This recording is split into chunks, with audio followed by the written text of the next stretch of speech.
సొంతం కాని వాటిపై అత్యాశ, సొంతం అయిన వాటిపై నిర్లక్ష్యం రెండూ ప్రమాదమే. జీవితం అసంతృప్తిగా సాగడానికి ఇవే ప్రధానం.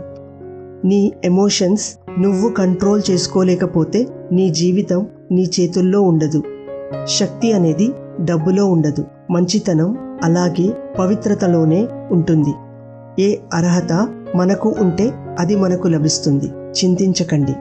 వాస్తవాలు ఇవ్వని, గురువులు చెప్పని జ్ఞానం నీకు అనుభవం వల్ల వస్తుంది.